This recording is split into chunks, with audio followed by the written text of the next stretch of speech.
안녕하십니까? 여러분 또 뵙게 되어서 반갑습니다. 이제 어느덧 6월달이 되고, 6월 좀 첫 강좌를 시작하겠습니다. 우선 오늘 우리가 여기에 나와 있는 중용의 16장이 이 귀신장입니다. 귀신에 대한 이야기인데 우리가 귀신 이야기 하기 전에 먼저 사람 이야기를 좀 한 다음에 귀신 이야기를 하는 게 좋겠습니다. 우리 동양정신문화연구회가 6월 19일 토요일 오전 10시에 우리가 늘 모이던 곳 조지 메이슨 유니버시티 멀턴 홀의 1204호실입니다. 1204. 멀턴 홀만 오시면 찾는 건 그렇게 문제가 없습니다. 그래서 1년이 벌써 지났고 1년 한 4개월 됐습니까? 그동안 여러분들을 만나지 못했지만 이번 기회에 여러분들 이렇게 만나뵐 수 있게 되기를 바랍니다. 6월 19일 오실 분들은 미리 예약을 해 주시기 바랍니다. 그날 점심 준비를 지금 하고 있는데 학교에서 우리가 이미 백신을 다 fully vaccinated 그런 조건 하에서 이 모임이 모이는데 그럼에도 불구하고 이 food function, 이 음식을 취급하는 분야에서는 좀 더 주의를 하는 것 같아요. 그래서 일반 오픈 뷔페는 할 수가 없다. 그리고 그 대신에 개별적인 도시락을 마련할 수는 있다. 그렇게 연락이 왔는데 우리가 뷔페를 못할 바에는 구태여 미국 도시락을 먹을 필요가 없지 않겠는가. 이제 그런 생각이 들어서 그럴 바에는 학교에서 이 서브하는 그런 음식을 우리가 하지를 않고 지금 바깥에서 우리가 도시락을 주문해서 가지고 갈 생각입니다. 그래서 이 도시락이라는 것이 이 개수가 이게 맞아야 됩니다. 그래서 여러분들이 꼭 미리 이 예약을 해 주시는 것이 저희들 준비에 굉장히 도움이 되겠습니다. 그래서 오시는 분들을 우리가 정확히 인원수를 파악해야 되니까 여러분 잊지 마시고 연락을 꼭 해 주시기 바랍니다. 저한테 해 주셔도 되고 우리 김성년 박사한테도 한테 해 주셔도 되고 김명기 회장님도 누구든지 하여튼 여러분께서 꼭 참석하실 때는 참석 여부를 이제까지 하시지 못한 분들은 꼭 해 주시기 바랍니다. 그래서 저희들이 아마 꽤 괜찮은 도시락을 아마 준비를 할 것 같습니다. 여러분 기대를 많이 해 주시기 바랍니다. 그리고 제가 이 도시락 이야기가 났는데 이 도시락 문화가 이 미국 사람들은 도시락 할 줄 모르죠. 샌드위치나 하고 그러고. 근데 이 동아시아 문화권에서 보면 일본, 한국, 중국인데 원래 이 오벤또, 이 도시락이라는 말이 오벤또인데, 일본 말로. 오벤또가 일본에서 그 원조가 나온 것 같습니다. 그래서 일본 사람들이 참 도시락을 아주 깨끗하게 잘 만든다고 생각했는데, 최근에 와서는 우리 한국에서도 아주 도시락을 잘 만듭니다. 그래서 이번에 제가 이 도시락을 아마 우리 일본 원조 도시락을 원조라기 좀 무섭지만 약간 여기 이 쌤은 테리야끼 쌤은 이 연어로 된 건데, 한국 분들이 연어를 되게 좋아하시니까 뭐 제가 그렇게 지금 주문을 하려고 하는데, 혹시 여러분께서 연어를 싫어하시는 분들은 다른 초이스가 있습니다. 소고기나 닭고기를 테리야끼 하는 걸 그렇게 연어 대신에 하겠다 이렇게 한 분들이 있으시면 연락을 꼭 해주시기 바랍니다. 그렇지 않으면 우리가 일률적으로 다 연어 테리야끼를 할 예정입니다. 그런데 도시락 문화가 지금 한국이 굉장히 발달해 있습니다. 한국의 배달 문화가 돼서 이 배달을 잘 하거든요. 그래서 도시락을 먹는 사람들이 많아져 가지고 아주 특색 있는 도시락이 잘 나온다고 합니다. 한국에서는. 근데 이 중국, 한국, 일본에서 이렇게 점심 도시락을 해보면 가장 도시락을 못하는 곳이 중국입니다. 제가 2019년에 제가 중국을 여러 번 갔지만 마지막에 이제 간 것이 2019년 북경대학에서 그 학회에 갔었는데, 마침 그때 그 도시락을 점심시간에 도시락을 가져왔는데, 영 도시락이 한국이나 일본에 비해서 너무나 많이 떨어져 있다는 생각을 했습니다.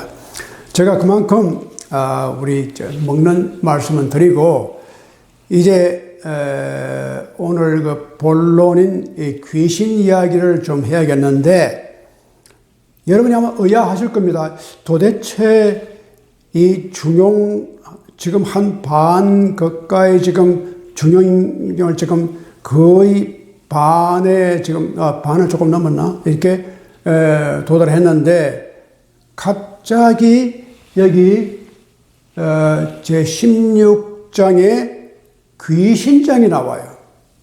이게 무슨 일인가? 자사가 무슨 의도를 가지고 여기에다가 귀신장을 넣었을까? 이것이 저한테는 큰 의문이었습니다.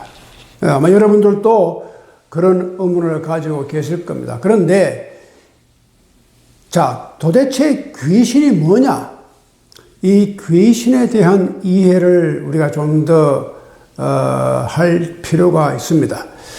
그리고 유교 전통에서 생각하고 있는 귀신은 어떤 귀신인가? 귀신도 종류가 여러 가지가 있을 수가 있겠습니다. 그리고 귀신도 동양 귀신하고 서양 귀신하고 또 다를 수도 있습니다. 그래서 제가 이 16장 귀신장에 들어가기 전에 먼저 서론격으로 귀신을 중심으로 한 우리의 생각의 방향이랄까, 또 왜 이런 생각을 하게 되는지, 이런 것을 조금 말씀을 지금 드릴 예정인데, 아마 제가 서론격으로 이 귀신에 관한 말씀을 드리다 보면은 오늘 이 귀신장에 못 들어가고 그만 그 귀신 변두를 좀 돌다가 끝나지 않을까. 그래서 만약 그렇게 되면은 본격적인 귀신 이야기, 여기에 나오는 16장의 이 귀신 이야기는 우리가 다음 기회에 미루고, 만약에 우리가, 시간이 좀, 남으면은 이걸 다 우리가, 귀신장을 할 수 있으면, 그렇게 할 수, 있기를 바라는데, 만약 그렇게 못하면은, 우리가 천상, 이걸 1부, 2부로 나누어서 하게 될 것 같습니다. 우선 먼저 이 귀신이라고 하는 그 생각을 인류 역사가 언제부터 생각했을까? 서양과 동양에서 신 혹은 귀신 이런 그 개념이 우리 역사 가운데 인류가 생기면서 인류의 역사 시초부터 지금까지 이게 남아있어요. 귀신이라는 개념이 아직도 우리가 물론 합리적으로 뭐 과학적으로 생각하지만 어느 정도 영적인 존재 뭐 이런 건 있거든요. 그래서 이것이 그 인간 역사 가운데서 우리가 항상 있어 왔던 하나의 그것이 그 실제적인 존재이든 아니든 간에 우리 생활 속에 깊은 영향을 주었던 것이 바로 이 귀신이었다. 자, 그런데 아마 제 생각에는 이러한 그 귀신에 대한 의문이랄까, 의아심이랄까, 호기심이 지금 우리가 생각하는 그런 호기심도 있겠지만 벌써 오래전부터 이런 생각을 했습니다. 이 논어를 보면은 공자 선생님한테 이런 질문을 해요. 게로라고 하는 공자의 제자가 선생님, 이게 제가 이걸 아마 쓰는 게 더, 우리가 귀신을 어떻게 받드는 것이 옳습니까? 귀신을 받드는 어떻게 우리가 해야지만 귀신을 바르게 받들 수 있습니까? 자, 여기 이제 한번 봅시다. 이 귀신장은 제가 지워버리고, 아주 여기에 유명한 공자의 말이 나옵니다. 그렇게 게로가 질문했을 때에 공자의 답변이 기가 막힌 답변을 합니다. 여기에 논어 11장 11절에 뭐라고 되냐면 게로가 물었습니다. 여기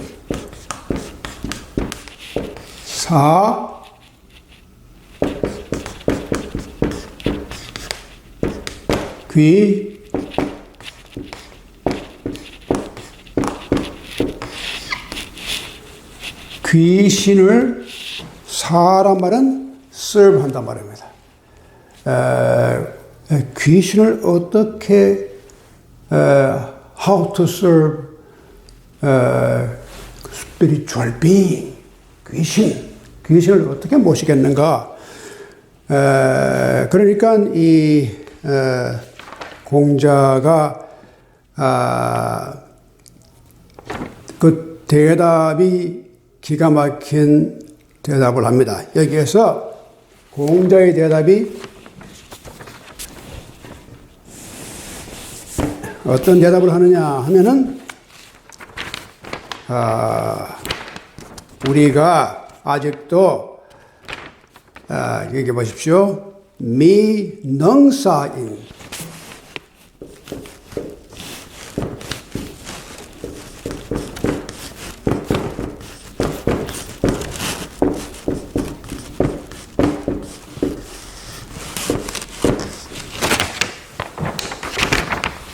여기 사인, 아까는 귀신인데 이건 사인입니다. 사람을 서브하는 거 아닙니까? 미는 그렇게 하지 못한단 말이죠. 사람도 우리가 서브를 못하고 받들지를 못하는데, 그 다음에 어떻게 말이 나오냐 하면은, 어떻게 귀신을 받들고 서브할 것이냐. 여기서 아주 기가 막힌 말씀입니다.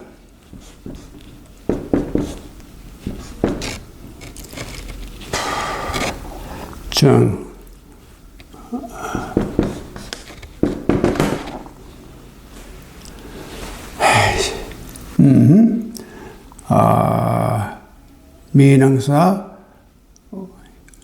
언능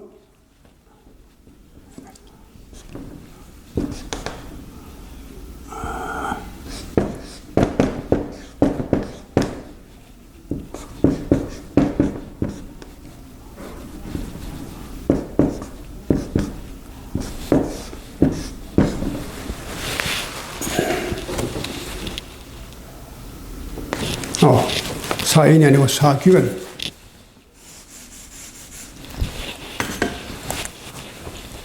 그렇게 말이 되죠.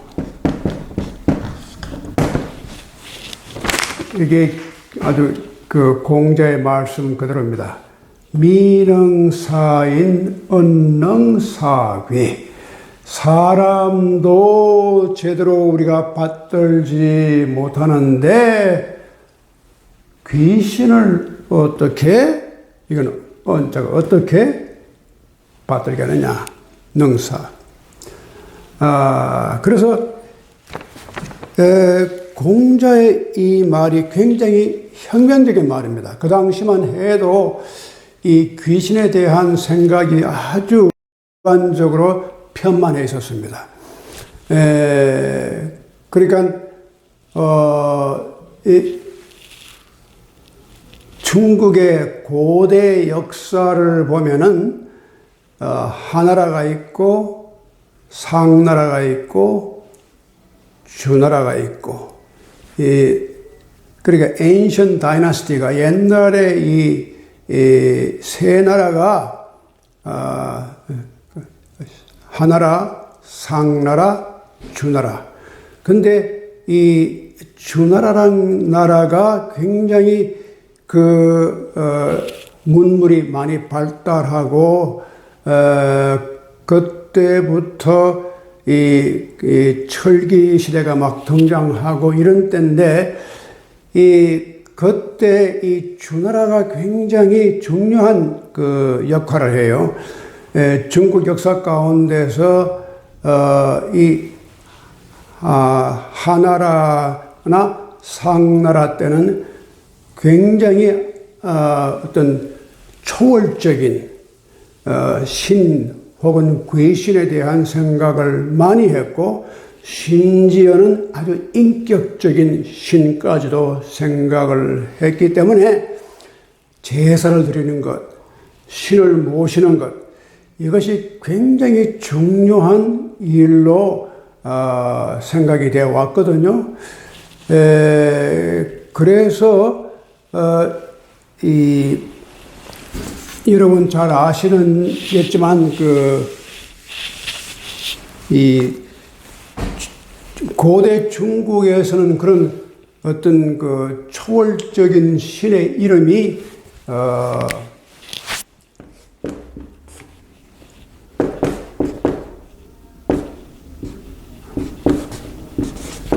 상제, 여기에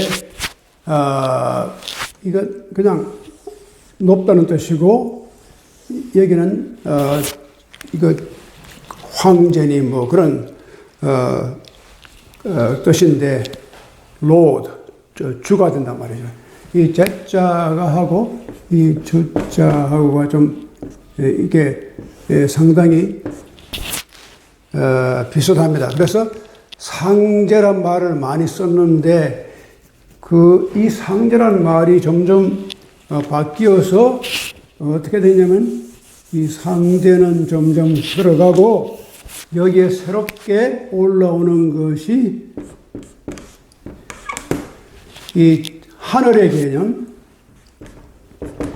이 천이라는 개념이 이러한 생각이 주나라가 이렇게 서면서부터 그렇게 바뀌어집니다.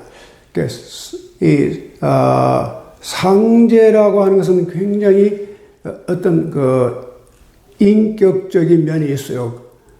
그래서 우리가 하나님하고 부르듯이, 그래서 초창기에 기독교가 한국에 들어올 때 중국의 천주실이라든가 중국의 성서를 많이 참고했는데 상제란 말을 종종 썼어요.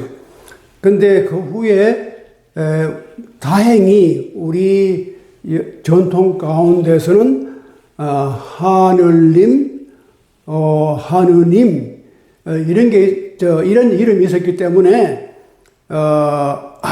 이거다. 우리가 구태여 상제란 말 쓸 필요도 없이 그냥 하나님, 하느님, 하느님이 하늘에서 나온 하늘님, 그래서 하느님이 맞는데 개신교에서는 하나님. 제가 볼 때는 첫째는 유일신교라고 하는 걸 강조하기 위해서 하나다. 하나님. 그래서 하늘님이 하나님으로 변했고, 또 발음상 하느님 하는 것보다 하나님 하는 게 더 편하거든요. 하느님보다 하나님. 그래서 우리는 하나님으로 쓰고 있는데, 하나님 혹은 하나님 혹은 하나님 이렇게 쓰고 있는데, 약간 이렇게 상제라는 개념이 이게 나중에는 이렇게 주나라 이후로 하늘의 개념으로 바뀌면서 하늘의 개념은 반드시 인격적인 존재는 아닙니다. 그래서 하늘이라는 것이 비인격적인 하나의 어떤 그런 힘이랄까, 어떤 상징적인 어떤 그런 우리 상상 속에서 막연하지만 그러나 우리가 부를 수 있는 그런 이름, 그런 식으로 바뀌어가는 시대입니다. 그러니까 공자가 생각했던 신의 이름도 상제라고 하는 생각은 하지 않아요. 하늘에 대한 생각을 합니다. 그래서 이 하늘, 이 천이라는 말은 논어에도 여러 번 나오지만 상제란 말은 전혀 안 나옵니다.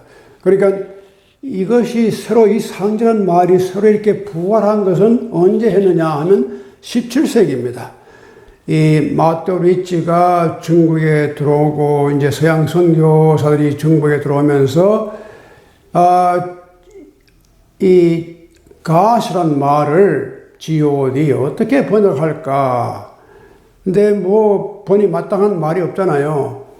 근데 이렇게 천 사상이 있긴 하지만 이건 조금 비인격적이니까 우리가 좀 더 인격적인 신관념으로다가 표현할 수 있는 그런 말이 없을까 하다가 아주 옛날에, 그러니까 사라진 이 상제라는 건 이미 사라졌어요, 그때는.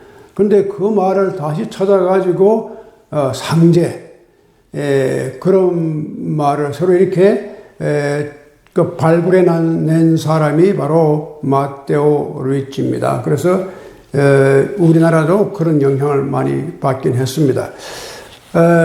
그런데 이렇게 볼 때 이 공자의 입장은 그렇습니다.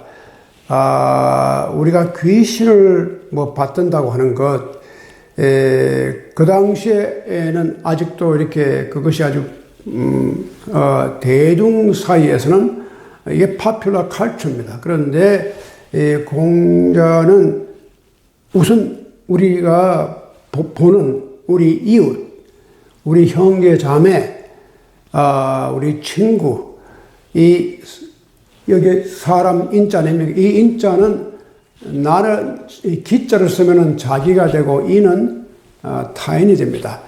그러니까 사인 그러면 serve others.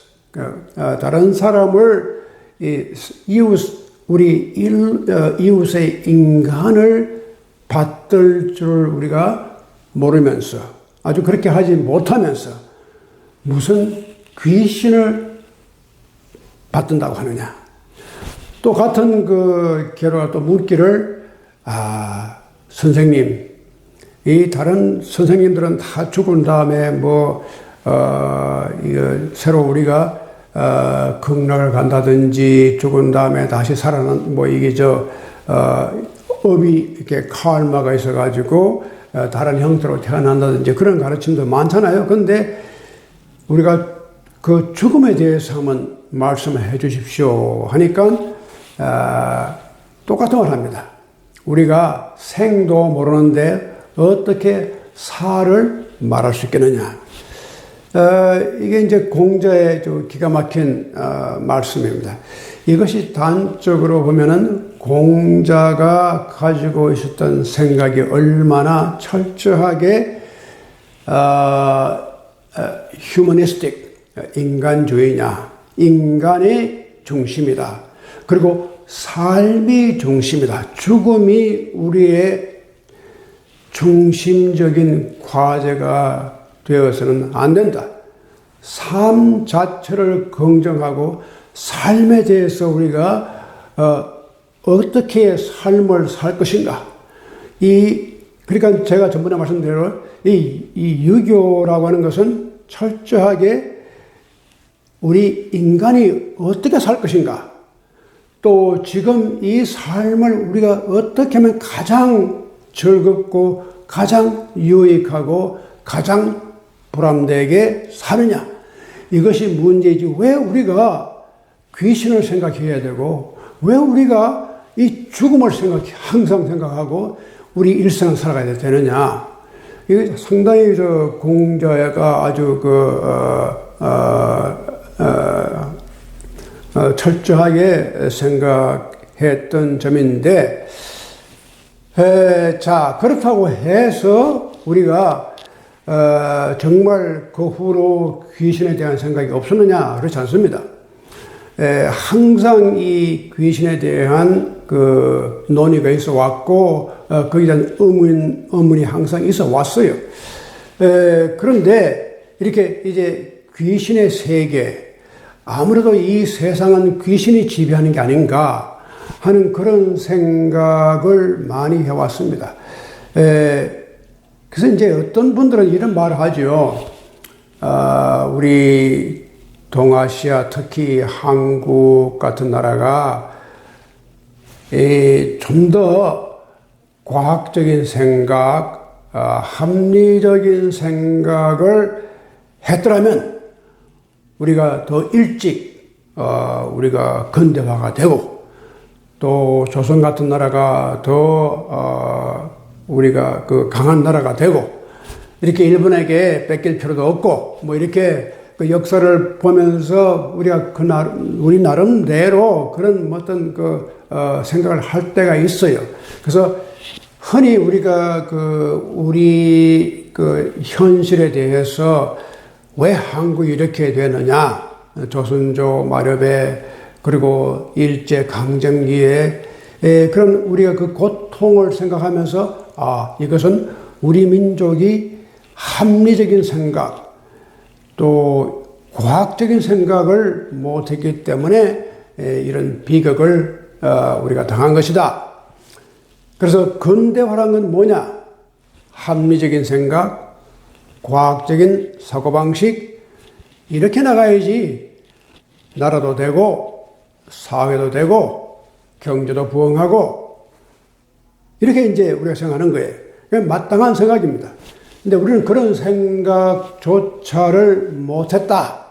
이제 이런 비판을 우리가 너무너무나 많이 들어왔기 때문에 제가 그걸 다시 되풀이할 필요가 없습니다. 저는 1960년대 이제 60년대 초죠.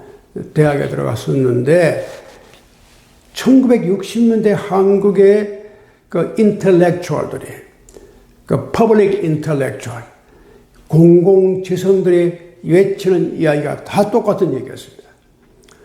우리 한국이 왜 이렇게 잘못됐느냐. 물론 지금도 그런 말 하지만 그 당시에 그런 일종의 자책지감 혹은 자기를 멸시하는 말까지 우리가 우리 대한민국이 희망이 없다. 뭐 이렇게 그때로 봐서는 대한민국이 지금 우리가 보고 있는 이런 나라로 발전할 수 있을 것이라고 보는 사람은 거의 없었습니다. 1960년대 이효령, 뭐 요즘 와서 이효령 우리 얘기는 하지만 이효령 교수나 이효령 씨가 쓴 글을 보세요. 얼마나 어떻게 우리나라나 우리 한국 사람을 멸시하는 말을 많이 썼는가. 왜 우리가 서구같이 이렇게 따라가지 못했는가. 아주 자책적인 얘기들입니다. 그게 어떤 긍정적인 우리 한국 사람들의 긍정적인 면이 없습니다. 흙 속에 저바람 속에 이것이 한국이다. 그런 책이 1960년대 많이 유행되었습니다. 이것이 다 우리가 합리적인 생각을 못했다. 우리가 이것이 다 과학적인 생각을 못했다. 이런 것이 아주 편만할 때입니다. 저 자신도 그 중에 하나였습니다. 근데 지금 와서 보면은, 우리 한국을 보라. 뭐, K-팝이다. 지금 이 아카데미 상이다. 이거 영화계, 대중의 가요라든가, 대중문화라든가, 그 외에, 기술과학, 삼성, 이 SK, 굉장하단 말이죠. 경제적으로, 10등 안에 들어간다. 자, 그렇다면은, 그 한국 사람 자체가 변한 거냐? 변한 거 하나도 없어요. 역시 한국 사람은 한국 사람이에요. 그러니까 우리의 사고나 우리가 가지고 있는 재질이라든가 능력 그 자체는 변함이 없습니다. 그러나 우리가 그때는 그렇게 봤어요. 우리 자신을 갖다가. 한국 사람들은 뭔가 DNA가 잘못됐다. 이렇게까지 본 거예요. 근데 지금 와서는 한국 사람이 DNA가 뭐가 있다는 겁니다. 이게 오늘날 생긴 게 아니라 옛날 그 조선조, 고려조, 삼국시대 신라까지 올라가서 우리가 있었다. 이렇게 뒤집어지는 지금 그런 생각을 하고 있거든요. 근데 근본적으로 제가 무슨 말씀을 드리려고 하는고 하니 이성적인 생각, 그리고 과학적인 생각이 근대화를 주도했고 또 그것이 우리 민족을 부흥시키는 가장 큰 힘이 되었다는 겁니다. 그런데 우리가 그렇게 못했기 때문에 이게 뒤졌는데 그것이 바로 우리 어떤 사람들은 1960년대는 한국 사람들은 원래가 좀 그런 사람들이다. 희망이 없다고 생각했습니다. 그러니까 외국 기자들이 와서 그랬잖아요. 한국 땅에서 민주주의가 피기를 기대하는 것은 휴지통에서 쓰레기통에서 장미꽃이 피기를 원하는 것과 똑같다. 이 정도로 생각을 했거든요. 또 우리도 그걸 받아들였고. 근데 이제 지금 세상이 많이 바뀌었잖아요. 그러니까 우리가 어떻게 보면 그때 우리 DNA가 자체가 뭐가 잘못됐다. 그런 생각을 인텔렉츄얼들도 많이 했어요. 지금 와서 보니까 우리 전이가 또 말을 바꾸어가지고 아주 미화시켜 그러고 있는데 그런 생각을 한 건 사실입니다. 또 우리 자신이 너무 1960년대 한국 땅에서 우리가 뭐가 나겠느냐. 우리가 지금 발전한 것도 다 서구에서 가져온 기술이다, 뭐다, 이렇게 해서 발전한 거 아니냐. 그런데 중요한 것은 서구의 기술이나 과학이나 이런 합리성을 받아들인 것이 우리나라뿐만 아닙니다. 그런데 왜 어떻게 해서 한국이 다른 나라에 비해서 이렇게 월등하게 발전했느냐? 거기에 우리의 DNA가 있다는 겁니다. 단순히 우리가 근대화되고 합리적이고 이성적이라는 표전적인 근대화의 모델 속에 들어갔기 때문만이 아니라 그것을 더 확장시켜주고 그것을 더 박차를 가해주는 한국 사람들이 가지고 있는 이토스가 있다는 겁니다. 이런 얘기를 지금 많은 사람들이 하거든요. 그러니까 우리의 근대화가 단순히 서방을 모방했기 때문에 근대화된 건 아니다. 우리 자체 내에서 그걸 할 수 있었던 능력이 과거부터 있었다는 겁니다. 자, 제가 이런 얘기를 자꾸 하다 보면 시간이 자꾸 가는데, 이 문제를 왜 제가 이렇게 지금 말씀드리냐면, 서구 역사 가운데 보면 이 이성의 시대, the age of reason, rationality, 이것이 아주 등장하는 때가 17세기, 18세기, 특히 the Enlightenment, 계몽 사상 이후에 이것이 급격하게 일어납니다. 물론 옛날 히랍 때 이미 이성이란 그리고 그런 어떤 자연과학적인 그 법칙이라든가 그게 수학이라든가 벌써 그런 우리가 파이다고라스라든가 뭐 이런 사람들 굉장히 이미 그런 생각을 많이 했지 않습니까? 그러나 하여튼 17세기, 18세기에 와서 이성이 지배를 할 수밖에 없다. 특히 관련론, 칸트 이후로다가 이성 안에서 이성이 모든 것을 판단해야 된다 하는 이성주의까지는 안 갔거든요. 근데 이성주의로 넘어가는 것이 바로 이 계몽사상 이후에 완전히 서구는 이성주의입니다. 이성에 맞지 않는 것은 가치가 없는 걸로 생각하는 그러한 이성 절대주의로까지 넘어가는 이제 경향이 되어버렸는데 우리가 한 가지 생각해야 할 것은 우리가 가야 할 방향이 반드시 서구적인 이성주의라든가 합리주의라든가 과학주의, 과학은 받아들이고 이성이라든가 합리를 다 우리가 이용하지만 주의에 빠져서는 안 된다 그 말씀이에요. 왜냐하면 어떤 이성주의, 합리주의, 과학주의에 빠지게 되면 그 자체가 하나의 절대화가 되어버려요. 그거 외에는 인정하지 않는. 그래서 우리가 그러한 위험을 우리가 조금 우리가 의식하면서 근대화라든가 합리, 이성, 과학을 생각을 해야 한다.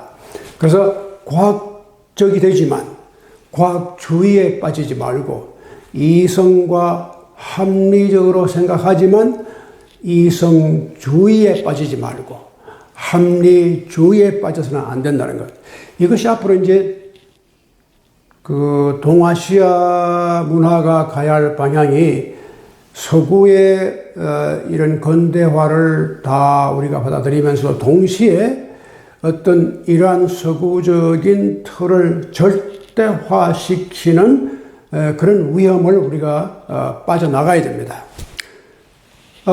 제가 이런 말씀을 왜 드리냐면 지금도 우리 한국 사회에서 이렇게 일종의 퍼블릭 인텔렉츄얼들이 자꾸 이렇게 그러한 식의 블랙 앤 화이트 그런 이원론적인 이야기를 합니다. 그래서 제가 거기에 대한 하나의 조금 경계심을 가지고 우리의 전통에 대한 너무 일방적인 판단을 하지 않는 것이 좋겠다는 생각을 합니다. 그래서 귀신의 문제도 우리가 이것을 좀 더 넓은 차원에서 좀 더 깊은 차원에서 다시금 이 귀신을 생각해야 되겠다. 그런데 이게 보니까 이제 자사가 그런 생각한 것 같아요. 그래서 자기 할아버지 때까지 뭐 귀신 같은 걸 왜 우리가 감히 뭐 얘기할 필요가 있겠느냐. 그렇게 생각을 했었는데 왜 자사가 갑자기 16장에 여기에 귀신에 대한 그것도 귀신의 덕을 찬양해요. 그러니까 도저히 유교 문화권에서 어떻게 이런 말이 나올 수 있겠는가 의문이 생기죠. 자, 여기 보시죠. 자왈 귀신지 위덕 기성의호. 귀신의 그 덕이 귀신의 덕을 찬양하잖아요. 그것이 그렇게 그 성이 얼마나 무성하게 잘 이루어졌는가 하는 것을 아주 감탄하는 그런 말로 이 장을 시작하고 있습니다. 제가 이걸 다 오늘 말씀을 못 드리겠는데 왜 이러한 그러니까 그 모티베이션 자사가 어떤 의도에서 지금 귀신을 생각하는지 지금 자사가 생각하는 귀신은 절대로 옛날 그러니까 중국 역사 가운데서 하나라 상나라 혹은 언나라라고 말하는데 그 당시에 그런 완전히 초월적인 인간을 지배하는 인간이 항상 지배를 당하고 있는 그러한 귀신을 말한 게 아닙니다. 이제 좀 더 내려가면 아시겠지만 이 자사가 생각했던 귀와 신은 전혀 다른 그 맥락에서 다른 어떤 그 perspective 그런 관점에서 보고 있다는 겁니다.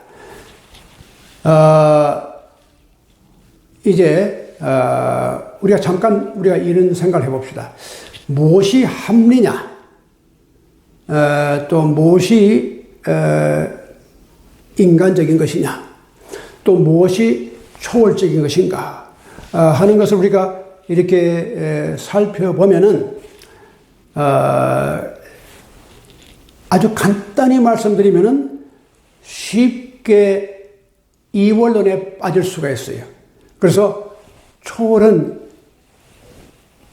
글자 그대로 초월하는 겁니다. 그래서 초자연적이고 초인간적이에요. 그래서 귀신의 세계는 인간의 세계가 아니고 또 귀신의 세계는 이 자연까지도 넘어서는 세계다. 이런 얘기 드는 겁니다. 그래서 우리 인간의 세계는 그래도 우리가 대략 보면 우리가 살면서 볼 수 있고 또 우리가 만질 수도 있고 느낄 수도 있는 그런 세계지만 귀신의 세계는 그렇지 않거든요. 전혀 우리가 볼 수도 없고 이제 이 다음에 나옵니다. 만질 수도 없고 그런 세계란 말이죠. 그러니까 그것을 초자연적이고 초월적이고 초인간적이라고 해서 이것이 두 개로 딱 갈라집니다. 그런데 이제 이 유교 역사 가운데서 이러한 그 이분법의 세계관이 점점점 사라지고 신유학 12세기에 도달하면은 이것이 이렇게 같이 또 물려와요. 그러면서 다시금 우주와 세계와 인간과 신적인 존재가 같이 등장하는 새로운 무대가 생깁니다. 이것이 신유학의 그 배경인데 우리가 잠깐 제가 너무 복잡한 얘기니까 아주 쉽게 말씀드려보면 이겁니다. 우리 역사 가운데서 고려가 멸망하고 조선이 들어서는데 이 고려의 아주 지배적인 이념과 종교가 불교였습니다. 불교는 그 당시 샤머니즘을 포용해서 이 절에 가면은 지금도 절에 가면 그 칠성당이라고 절 안에 항상 그 절 뒤에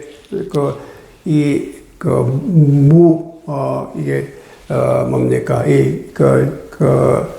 샤머니즘적인 그런 요소를 가지고 또 이 무당들이 출입도 하고 또 거기서 그런 잡신들을 갖다가 모셔놓고 하는 그런 것을 불교는 다 포용해서 그래서 불교는 굉장히 이런 귀신적인 요소를 다 감쌌어요.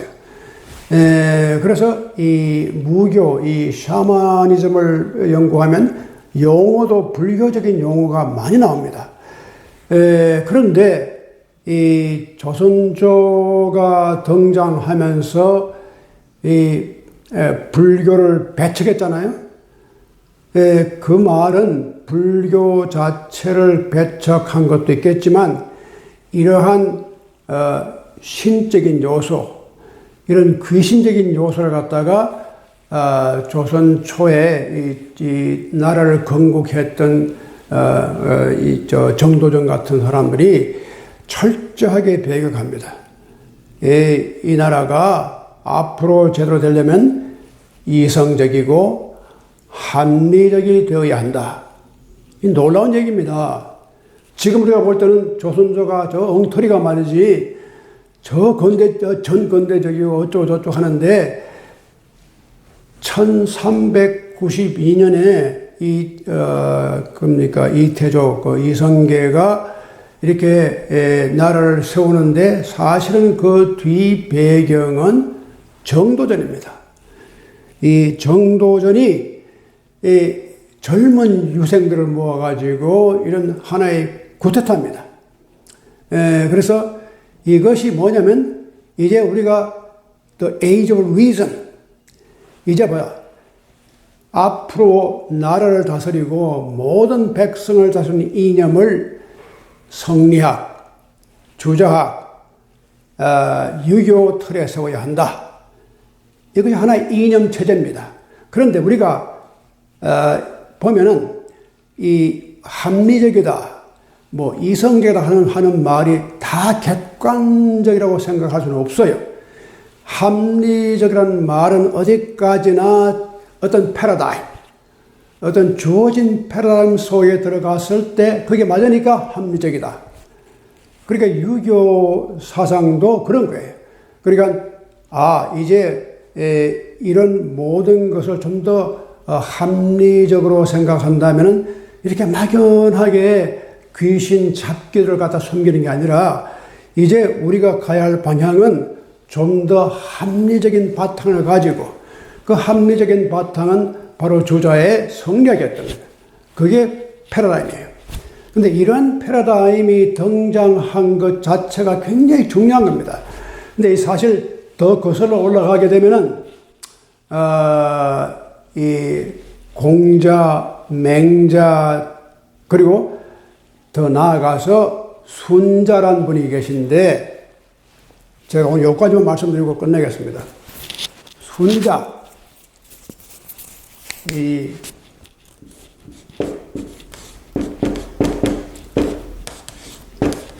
이분이 산 그 연수가 정확치는 않지만 적어도 아마 BC 300년, 200년 그 사이인데 이 순자의 글을 읽으면 놀라워요.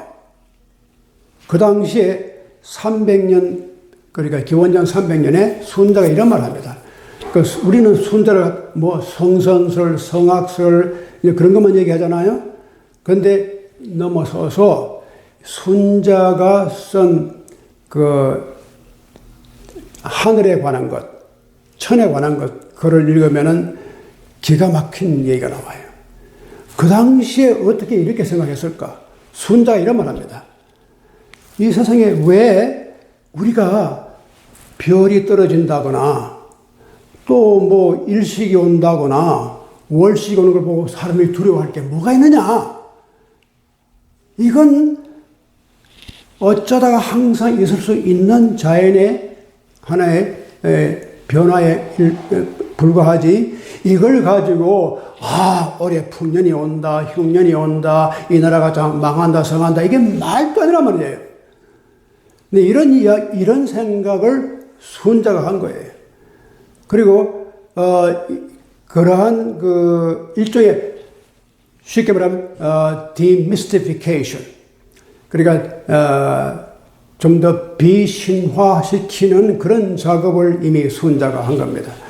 그리고 한 걸음 더 나아가서 순자는 이런 말을 합니다. 우리가 하늘을 따라갈 게 아니라 어떻게 하면 우리가 하늘에 잘 적응해가지고 하늘을 우리 인간이 충분히 유익하게 이용해서 우리 삶에 맞게끔 유익하도록 하늘과 땅과 자연을 요리해 나가는 것이 인간의 주체다, 이런 말이에요. 그래서 그런 말을 보면은 벌써 유교 가운데 이런 합리성이랄까 이성이랄까 그 나름대로, 그것이 꼭 서구적인 과학은 아니었지만 그런 한 귀신을 떠나서 이제 우리가 어떻게 이 우주의 인간이 좀 더 긍정적으로 하늘의 움직임에 우리가 반응을 하고 심지어는 하늘을 우리가 이용해야 한다, 이런 말까지 합니다. 그래서 이런 것을 볼 때 유교 문화가 굉장히 일찍부터 이런 합리성을 가졌었는데 왜 이렇게 되느냐 하는 이야기를 제가 이 다음 기회에 말씀을 드리고 본격적으로 자사의 중용 16장 귀신장에 들어가겠습니다. 오늘은 제가 이만큼 그 서론격으로 말씀을 드리고 이 강의를 끝내겠습니다. 감사합니다.